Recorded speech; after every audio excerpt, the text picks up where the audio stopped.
Welcome to Cider Chat. In this episode, we're headed to Bozeman, Montana to speak to the folks behind Lockhorn Cidery. And one little factoid you should know about Bozeman that you may not have considered before when you're thinking, well, where should I go on my next cider trail? Bozeman is only 8 miles outside of Yellowstone National Park. Talk about a cider bucket list to put on your map today. Hello, my name is Rio Windcaller, and I am the producer and cider MC of this weekly podcast, where we speak with makers, cider enthusiasts, and folks within the cider trade from around the world. Hooray! I cannot believe it, but we are now 5 episodes away from the 300th episode of Cider Chat, which is just mind-boggling to me. And as such, I've been trying to put this into context for me as I go through this mind-boggling scene. I thought, well, why don't we just begin this episode going back a little bit to season 1 of Cider Chat. And back then, I was just using every little music clip I could get out of GarageBand and integrating that into my introduction. And that's really was the beginning work of learning how to produce a podcast and playing with sound. And I just really dug this one. So let me share this with you right now. And check it out.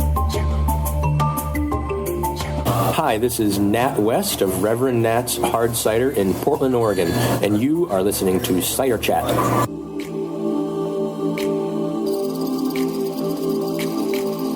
Episode 30. Portland, Oregon. Hard cider.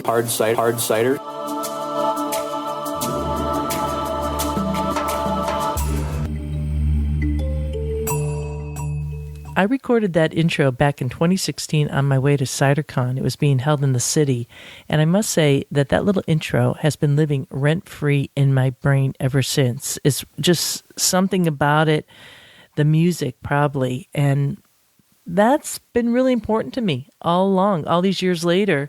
Back then, I was using every free lick I could off of the GarageBand music loops, and then once folks started donating and I could basically afford it, from the donations to Cider Chat via the magnificent patrons to this here podcast, all the amazing listeners, because this is listener-supported podcasting, I was able to buy into a program where I could use music royalty-free. And I thought that would kind of level up the game for cider, to really showcase cider as something more than, let's just talk about it, like a little quick talk about it, but really scale it up. Like, this is significant. It should have music. It should have good media. It should have a strong presence in the world.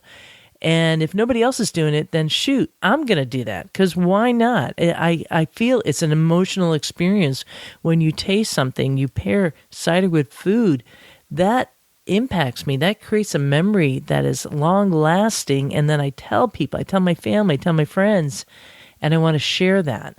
And to me, that's what life is about. So that's a little bit of the roots of the music piece of Cider Chat, is all these years later, is really making it be an experience.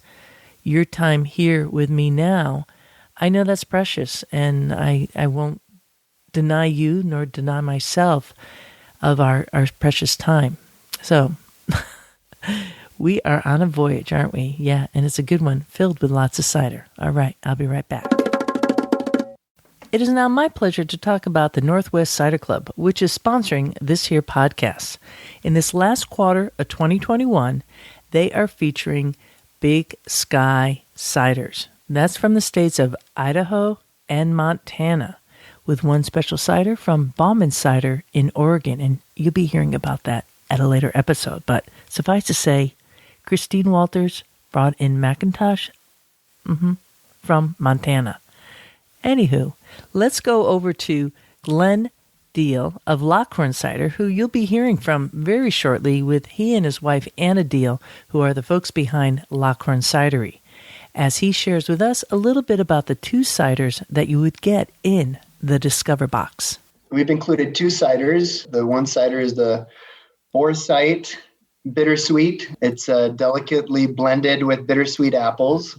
And I think of it as a wonderful convergence of American and European flavors. That's a perfect one for people to taste and enjoy. And then the other is represents that Montana fruit, and that's the Montana McIntosh Cider.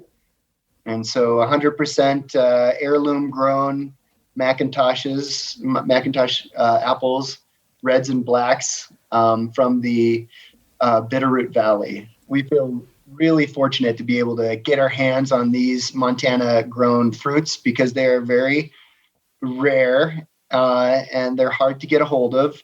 And fortunately, we have great partners in the state that make them available to us. We have a great time with it because it, as a single varietal and a Montana grown product, we get to see the variation between seasons in the fermentation and the finished product. And so that it's always very exciting. And you think you have these controls as a cider maker, and you can do these, and they're tricks. Obviously there are tricks so that you end up with something very consistent, but the inconsistency is just as exciting, I think, as a reflection of that fruit, that season. And so I think our McIntosh cider is an example of that, a great example of that. Oh, I tried Lockhorn Cider's McIntosh, and I want to tell you, it was absolutely delicious, fantastic. And it's super exciting for me out on the East Coast to be able to get a sense of what the McIntosh can do in Montana. I'm so stoked for this little apple that has kind of gotten a bum rap in a way to finally get its place in cider. Yeah. It may be originally from Canada, but we are all still North American. Look, if you, like me, love what you're hearing from Montana and Idaho and that little place in Oregon, that little rogue place, do go to nwciderclub.com/podcast and order your box today. Get on their mailing list. You know this is going to sell out. Absolutely. Walking through the orchards. As mentioned earlier, this here podcast is listener supported. So besides having sponsors like nwciderclub.com/podcast, we have folks out there in Ciderville who are jazzed about cider chat, getting value, and willing to listen through a whole hour. So they want to keep the podcast on the air, and I really appreciate that. So as such, we have an email in from Ben, and he writes, "Hi, Rhea. I've been really enjoying keeping up with your podcast ever since I came across your episodes with Arnold about my favorite fruit tree, Sorbus domestica. I was delighted to hear you mention the tree again. I wanted to let you know that Sorbus domestica, aka service tree, seedlings are now available through Burnt Ridge Nursery, the small orchard and mail order nursery where I work. We're out here in Washington State, but the trees can be shipped to all 50 U.S. states. The nursery specializes in rare and unusual fruit and nut trees, so it didn't take too much convincing on my part for us to start growing Sorbus domestica for inclusion in this year's catalog." And Ben shared a little link here, and I'm definitely going to be putting this in the show notes to this here episode, and I'll be holding it for my eventual pages on Sorbus domestica. I promise, I'll get that. Anyways, he continues with, "I'm really excited to make these trees more widely available, especially to people with orchards and cideries, in the hopes that they will continue to gain appreciation for food, medicine, and especially in fermented form. I especially appreciate your inclusion of diverse palm fruits in your cider discussions. The episodes about quince have been inspiring, and the 100% quince cider I recently tried from Art and Science in Oregon was consciousness expanding." Oh, so right on. What Kim and Dan do there, they're just awesome people. Everything they make is fantastic. "Thank you for all the work you're doing, and especially for helping bring such a forgotten species such as Sorbus domestica to wider attention. I particularly enjoy the talking palms, but can't help wondering if there are talking quints and medlars, how long can it be until talking sorbs join you in the cider house? And what does a sorb sound like when it speaks? Well, Ben, the only Sorbus domesticas I've met have been from France and the Czech Republic. And as such, well, those talking sorbs had a French accent and a Czech accent.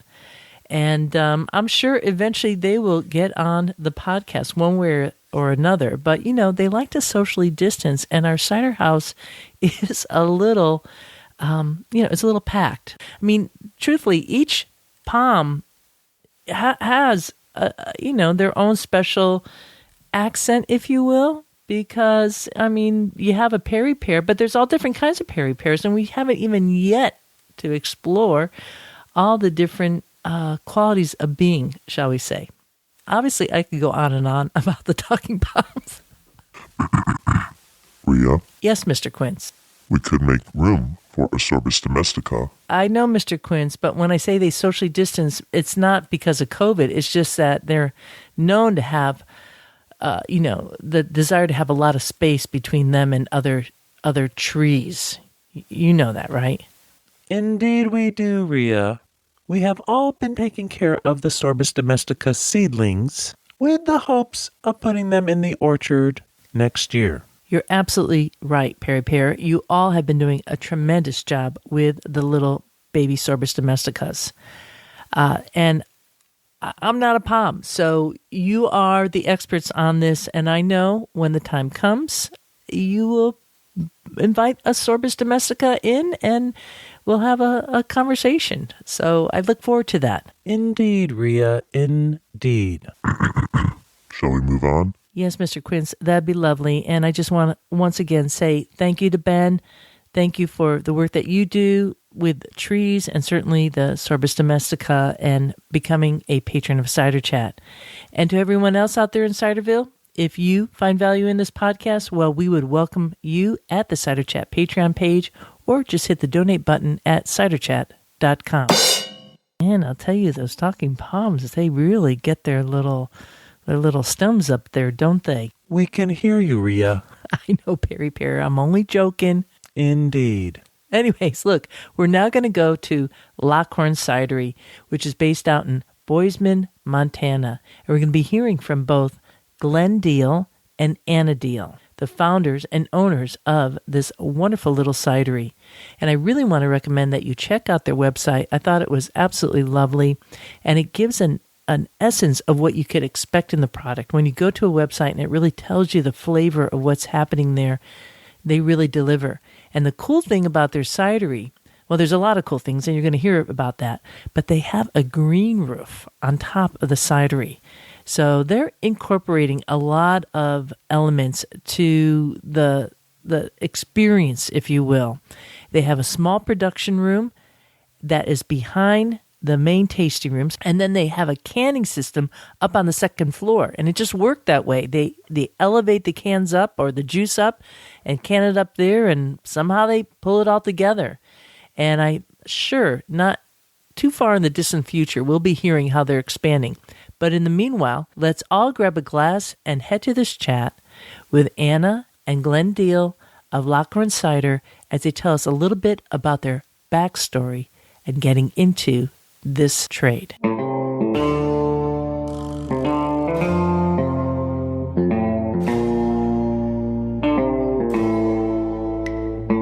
I always laugh, that I wanted to go to Montana State University and learn to be a tree farmer. And then life sort of takes you a different direction, and then you wind up where you thought you should be. My husband, Glenn, went to school here, and we're both from Alaska, so we wanted to come back and start a business and felt like Bozeman was just a great place to do it, and that cider was really taking off. In 2010, we were able to buy a place downtown Bozeman, an old farmhouse with a dilapidated garage off of Main Street and full of weeds, and we fixed it up, mostly Glenn's sweat, and turned it into the cider house. Can I ask what you were studying originally? Like, was it anything to do with agriculture or orcharding? Well, my background is botany, and Glenn's background is nursing, and so his biochemistry has really come into play with the fermentation. I began on the porch, I think probably a lot of people, being a home brewer, home fermenter, I think is the starting point for a lot of people. They think, okay, well, can I even, fake it? And so I think that, that's where it started. And then collaborating with other people that in the industry with experience. And then I've always felt that the goal isn't to mimic others. The goal is to create your own distinct fingerprint on your product.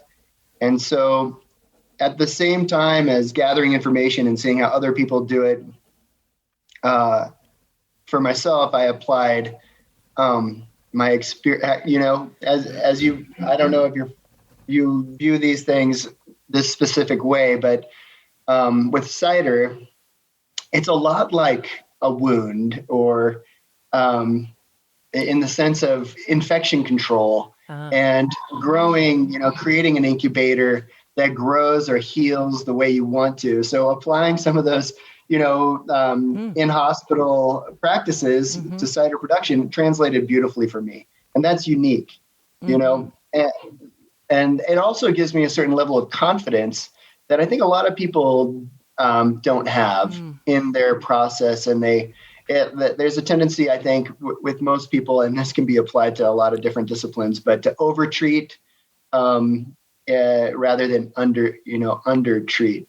And so we're very gentle on our cider. We don't overtreat it, and I think it shows.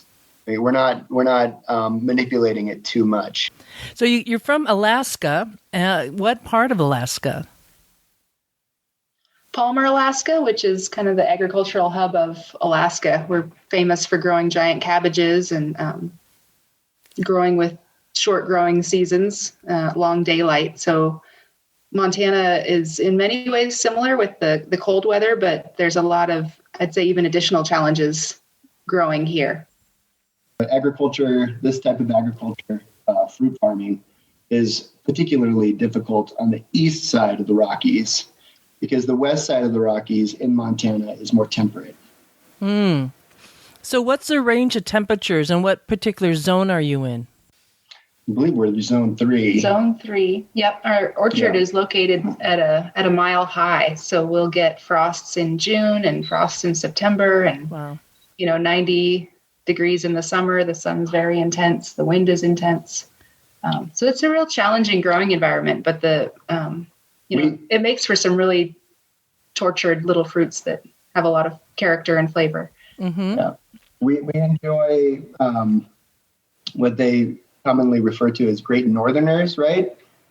These blasts of Arctic air that sweep down the continent. So that's the challenge in a nutshell. And that can come along at any time of the year and just devastate your crops. We're learning a lot from the old timers here. They've got these old trees that are here from the 1860s. Lots of old trees in the backyards of these old homestead farms. So there are trees that survive here and varieties that some of which don't even have names, but they make great cider. Where we're at with our orchard, young orchard, is narrowing down the varieties that have the right character and disposition to survive and thrive in these extreme conditions that are offered at a mile high and on the east side of the Rockies. And so these personalities start to present. You start to see what varieties are willing to work with you to produce the fruit. And yes, every year so far, we lose a tremendous amount of buds because of these, surprise frosts and the like. So we're really fighting with the elements to create a productive orchard. Well, a little bit about like your history on this. Like, why cider? Because it's not necessarily the go-to for people who want to get into fermenting. Was there a particular fondness for apples and cider for you both? I don't know. I kind of like to joke that Glenn made cider so I'd have something to drink. That's beautiful. What better reason than that, right? So was this, once you started drinking it, did your fondness increase? And let's also kind of talk about the locals around there. Although Bozeman's like a really like happening area as far as I understand in Montana. But how do people relate to cider there? I think generally, and maybe Anna can back me up on this, but there's a lot of health conscious people that have been motivated by similar experiences as Anna with gluten intolerance. I think that in general, a lot of people end up with some belly aches as a result of their beer habits, and they start to strike out and try something else that's a gentle, easy drinking beverage. And I think cider fits in there. And then I think that, as an American cultural trend, we've gone through a number of different iterations of developing our relationship with food, and one of those is broadening our palate, say maybe back to cider, just as an interest, as a point of interest, and the interest also of many people to engage in cider production and be creative. And so all of a sudden, I think that you have the perfect conditions right now, or in the last 10 years, to proliferate the industry and also the consumer, the customer base, and fulfill their interests. I think that's really, I think it's the kind of the consciousness of the American palate, and as it develops. Well, that might also speak to the area that you're in, too. I saw that there was a recent cover story on the city in Travel and Leisure, and how it was just like the happening place to go to. It's like a foodie heaven. Would you agree to that as a profile of the city itself, where you're located? And that's primarily where your tasting room's located. Of course, the orchard's further away. Right. So our tasting room is in downtown Bozeman, and I think something that's just really fun about the tasting room is it's all walks of life. We do have the people, the foodies and the travelers that come in and just love our cider. But we've also got the old ranchers from Big Timber make a special trip to come in and fill their growlers. We've got... right. They have a lot of nostalgia around those homestead orchards, so they have a long lasting relationship with apple trees. Mm-hmm.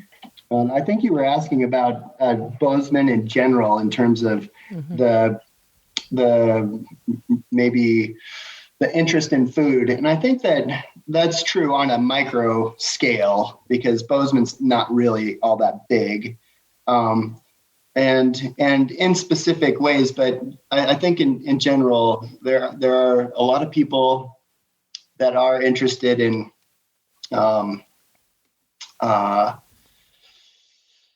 mindfully crafted food, I would say. And so that extends to, that's right, local farm to table type options, and also locally crafted cider and beer and all these things that make for a thriving, I think, food and beverage sort of community, I guess. Mm-hmm. What do you think people's misconception is about Montana? Do you find anything like that with travelers coming through, that they have one idea about Montana or Bozeman itself, and then they're kind of like, aha, I didn't think of this? Is anything stand out there for you in that capacity? Well, one thing I just hear over and over again is how friendly people are here. And I don't know that that's a surprise, but maybe the degree to which people are friendly and hospitable and helpful just floors people.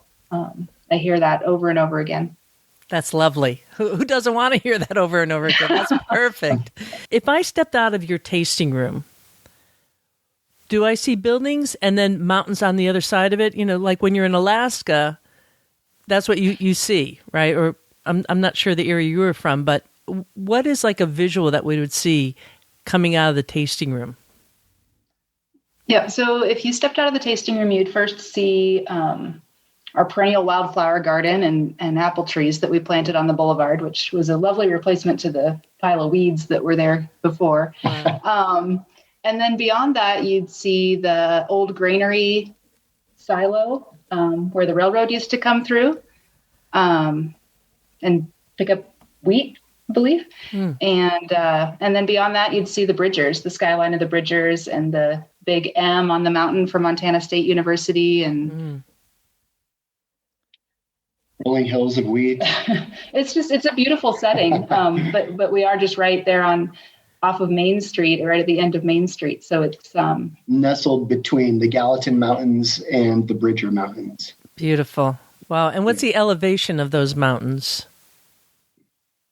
I think the tallest peaks float around 9,000 to 11,000 feet. So that leads me to my next question. The name Lockhorn. Because, that visually it has a certain kind of image to it of like elk coming together or cattle. Well, what is, how did you choose that as part of your branding? So I could tell you the whole story, or we could just. I'd love to hear the whole story. Well, are we ready for the whole story? All right. The whole story is that when Anna and I were putting together the business on paper, planning, of course, you think about these names, and we have a family cabin in the Alaska range, and it's 150 miles from a road.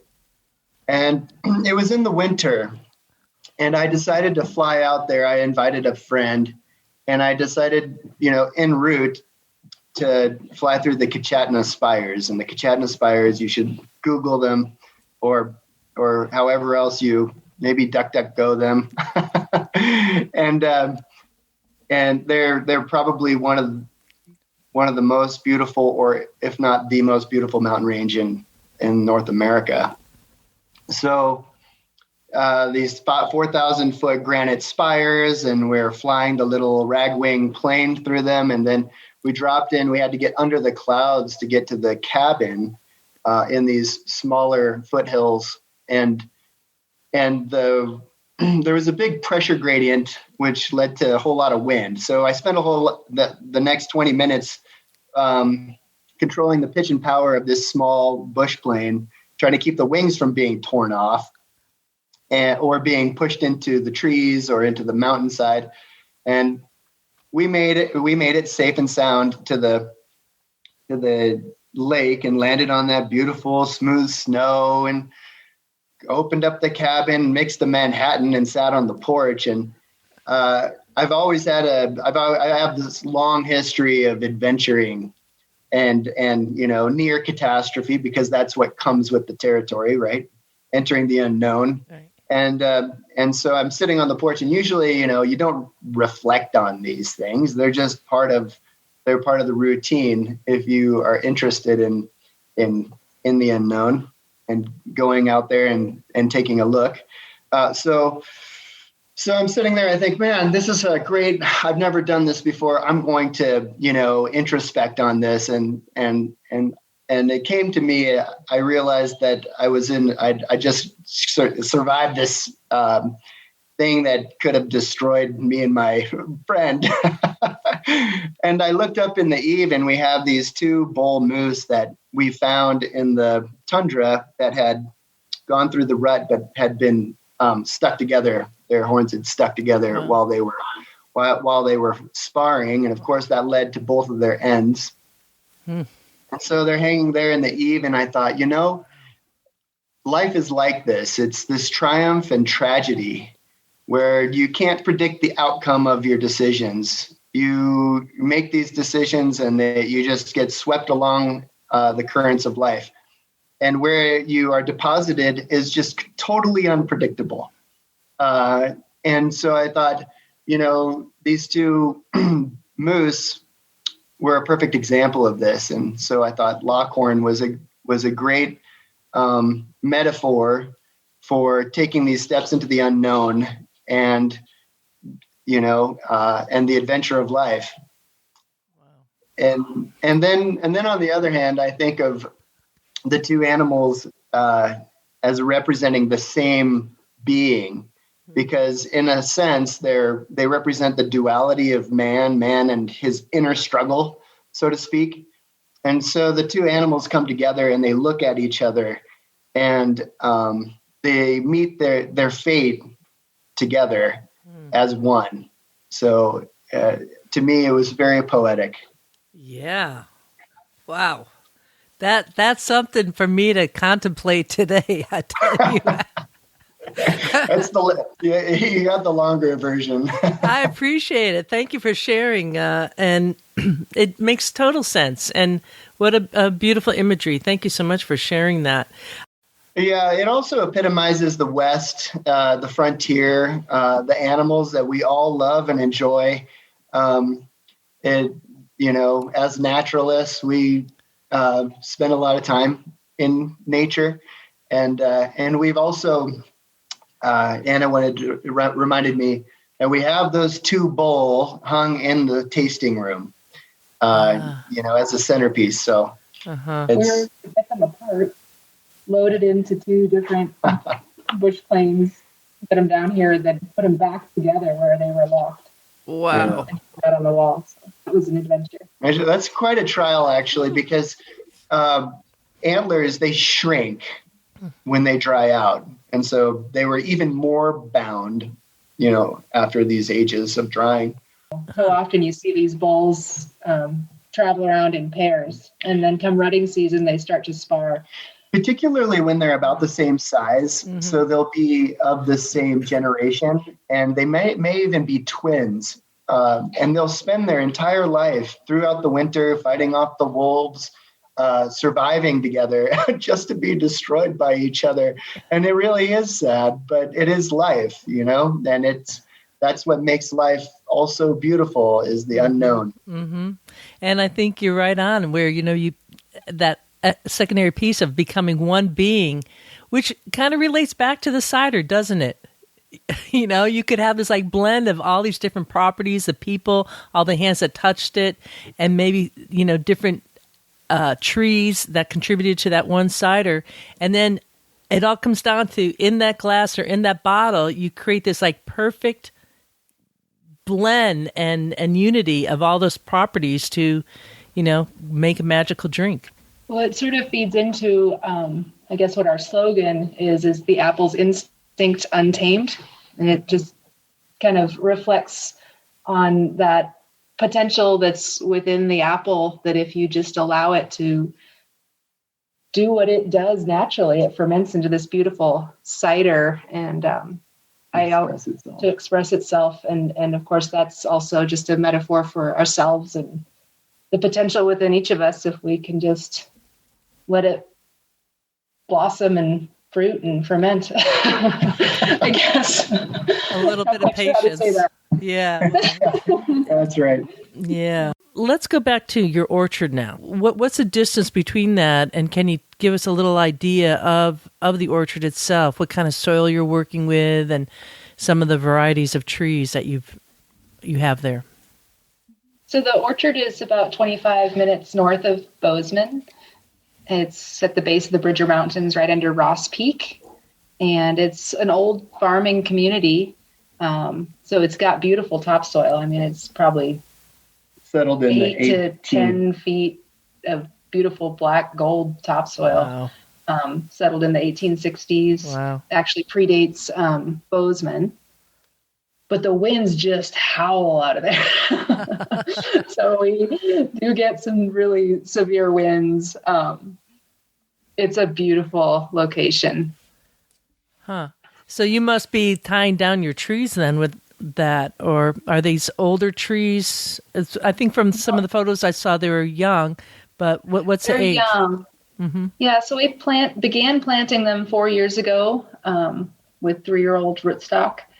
And the majority are trellised on dwarf rootstock, so they are tied to the trellis. Sometimes the winds are so severe, though, they snap. So we're working on that particular challenge. And then we've got about 250 full-size trees that we're working with.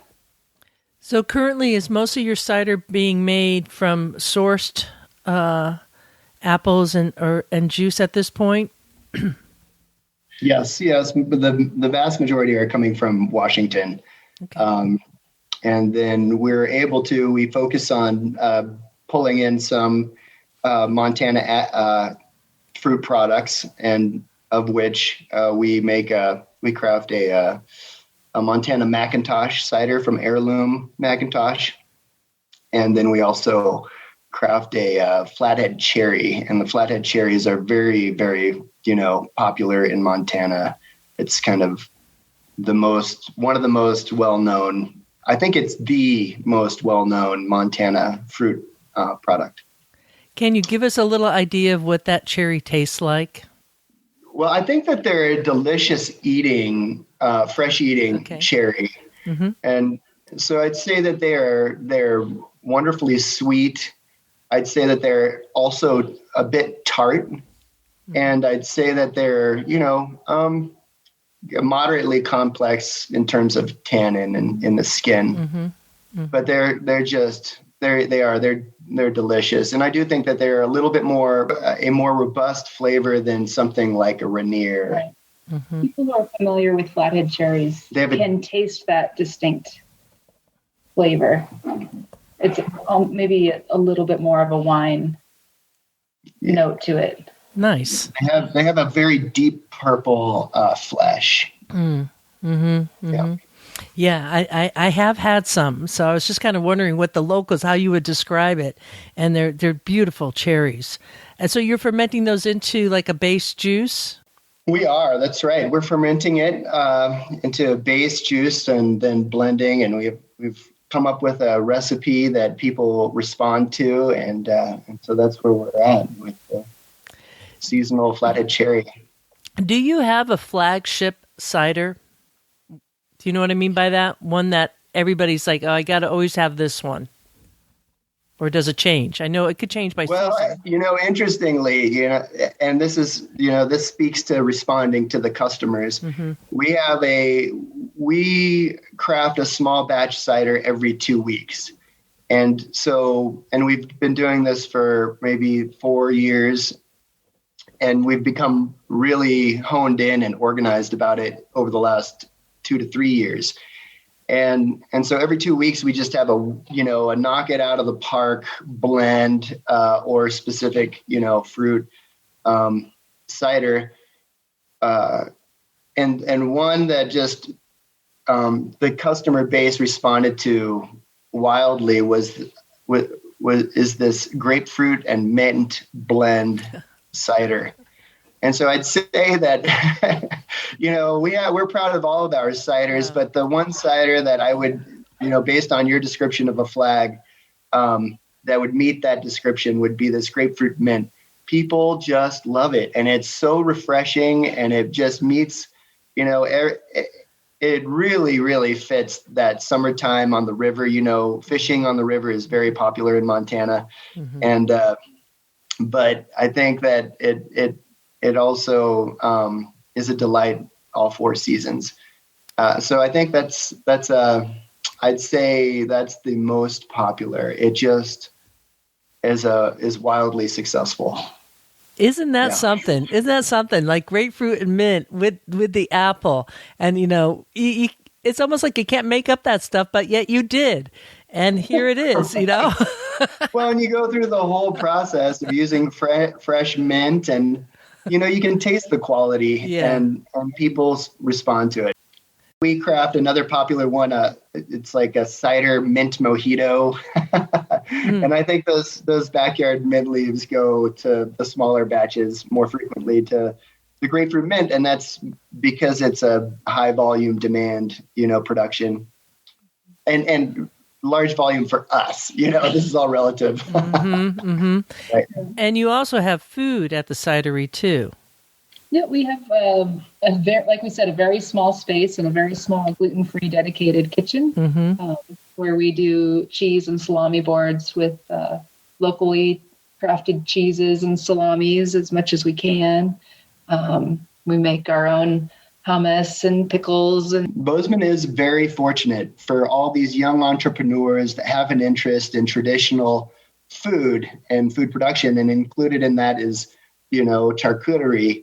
And so there is a local fella, and he's cranking out wonderful sausages, dry cured, and it creates that opportunity for us and to reinvest in the local economy and these people that are doing clever, ingenious, wonderful things with their time through business. We're actually making one in the next few weeks that's got our bone dry cider in it.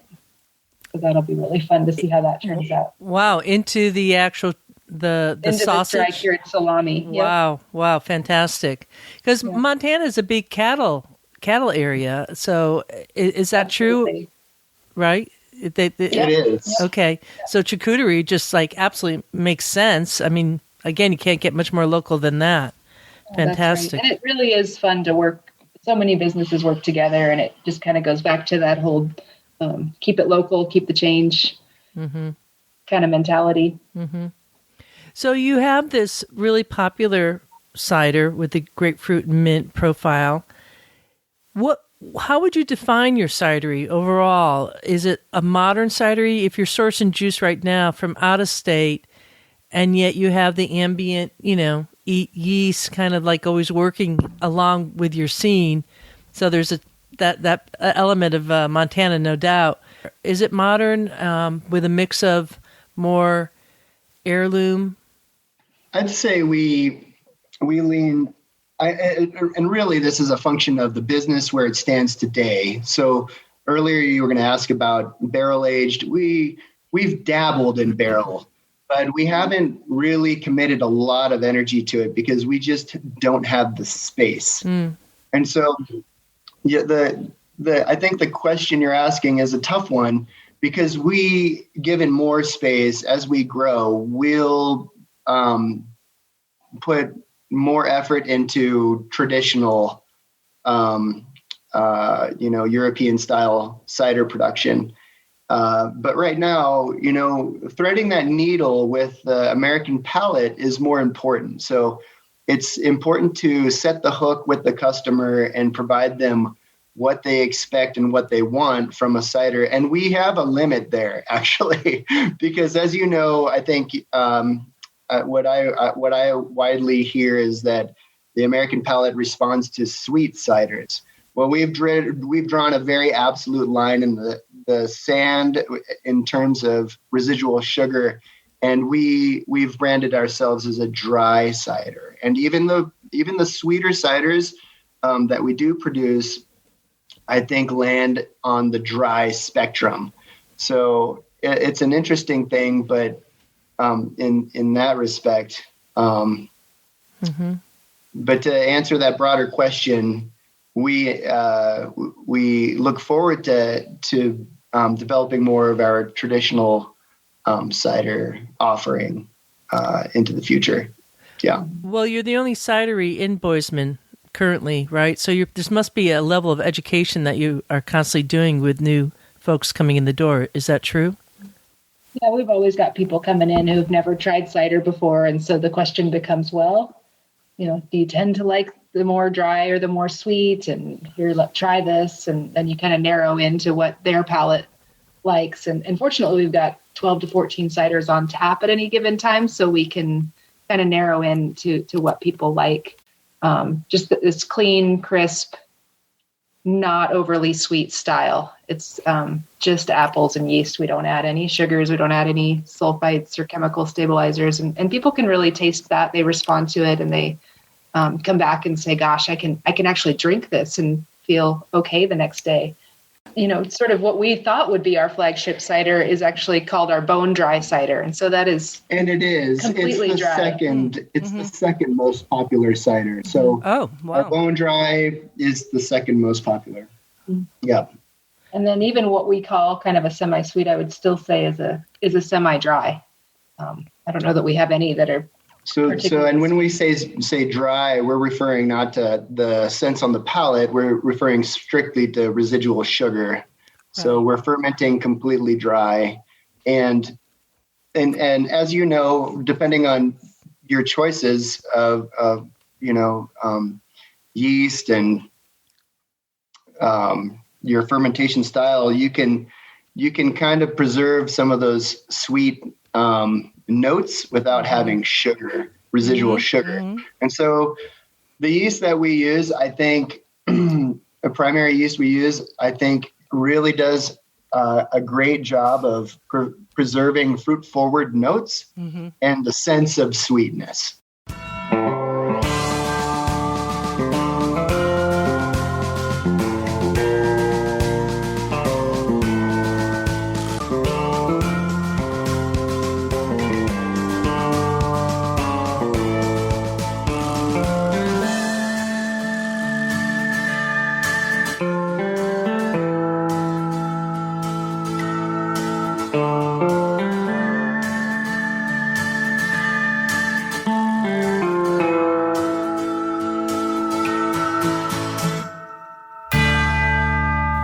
I really am enjoying hearing from the Montana cider makers as they describe their landscape, being surrounded by like 6 different mountain ranges in Bozeman is just outstanding. Being next to a national park like Yellowstone. Montana has it going on, and the fact that there's all these old homestead apple orchards, just, your imagination just, for me, I kind of romanticize it. I can't help it because... That's why I'm podcasting, I just see what it must be like for these folks living there, and the history that is involved is absolutely incredible. And how cool that here are the folks, the Deal family, down from Alaska, living in Montana, and really working all systems, having a living roof, providing a sanctuary for folks who, can't necessarily be eating any kind of gluten-based products. It's just so cool. I love it. And I have spent time in Montana. It was many, many years ago, kind of a different lifetime when I was doing a lot of major backcountry hiking and stuff. I was actually on a previous honeymoon. I've had 2 honeymoons in my life. Anyways, we were on our honeymoon, did a big trip out to Banff, and we're cruising down from British Columbia and crossed over into Montana via the Glacier National Park. It's like the International Peace Park, and did some backcountry hiking there because that's what you do, when you're hiking on your honeymoon. Didn't do that on my last honeymoon, I'll tell you that. Anyways, going into that area was just outstanding, and it just feels so long ago. So I am absolutely thrilled to the moon to be able to speak to these folks, and it's inspiring me to head out to Montana, and I hope that's true for you. So once again, if you want a taste of Montana, and of course Idaho next door is really an area that I haven't explored much, but this is a part of the world that is worth checking out because visually it just fills up your heart. It does. And that's what life's about, is filling up your heart and filling your glass. So don't forget to check out the Northwest Cider Club, what the boxes that they're offering in this last quarter of 2021, where you could get some excellent cider in both the Discover box and the Elevated box. And so that's, once again, nwciderclub.com/podcast. Next week is episode 295, which means we are 4 episodes away from 300. 300 episodes of archived material, all on cider around the world. It's just fantastic. My mind. So I'm still trying to catch up and then like put it into perspective. So we're going to roll back in just a moment here to season 1. Once again, a little intro where I was working with the Talking Palms. You're going to hear from both the Medlars, who really got a gangsta voice here. That was fun. I know, Medlars, you knocked it out of the park. And Mr. Quince. Oh, Mr. Quince, anything you want to add? No, I was just clearing my throat. Okay, the conversation was all on prohibition happening in Vermont, so they want to do a little bit of a fun play on the gangsters back then running from the cops. So that's what you're going to hear. It was so much fun setting this up, and just kind of reminisce about that time. At that point, when you're going to hear this, I was only 34 episodes into Cider Chat. Let's roll with this right now, and just reminisce back once again to season 6, posted on June 8th of that year. Hi, this is Adam Krakowski, author of Vermont Prohibition, Teetotalers, Bootleggers, and Corruption, a new book focusing on the history of Prohibition and the effects it had on the state of Vermont. And you are listening to Cider Chat. They'll never think twice about looking in the granite quarry for us. Don't look up until you hear them passing. Goodbye, coppers. Hello, cider. Prohibition. Episode 34. Oh my goodness, I just love how the Medlars are like, goodbye, coppers, hello, cider. And Mr. Quince, when you said don't look up until they pass by, I think you're referring to the fact that, sometimes your eyeballs can be reflected in the headlights a little bit, so keep on looking down. That's what you meant, right? Yes, I did. Well, obviously, quince are very good at hiding in plain sight, which is why we are still discovering so many amazing little quince bushes and trees in backyards that have been hidden for so many years. If you want us, you gotta find us. That's Mr. Quince. That is exactly right. Okay, well, what can I say? We'll see you all next week. And with that, we're going to leave you here. This is Rhea Windcaller and the Talking Palms. Looking forward to seeing you in Ciderville. We like cider. We like palms. We love orchards and having fun. There is a reason. There is a reason why we do it like this. Oh yes, there is. There is a reason why we do it like this. Oh yes, there is. There is a reason why we drink it like this. Oh yes, there is. There is a reason. We like walking through the orchards, dancing in the streets, smelling all the blossoms, kicking up our feet. We like cider, we like palms, we like orchards, having some fun. There is a reason, there is a reason why we do it like this. Oh yes, there is. There is a reason why we do it like this. Oh yes, there is. There is a reason why we drink it like this. Oh yes, there is. There is a reason. We like walking through the orchards, dancing in the streets, smelling all the blossoms, kicking up our feet. Oh yeah. We like cider. Oh yes, we do. We like palms. Oh yes, we do. We love orchards, having some fun. There is a reason. There is a reason why we do it like this. Ba-da-da-dum. There is a reason why we do it like this. Ba-da-da-dum. There is a reason why we drink it like this. Ba-da-da-dum. Ba-da-da-dum. We like walking down the orchards, dancing in the streets, smelling all the blossoms, kicking up our feet. Oh yeah. We like cider. Ba-da-da-dum. We like palms. Oh yes, we do. We like orchards, having some fun.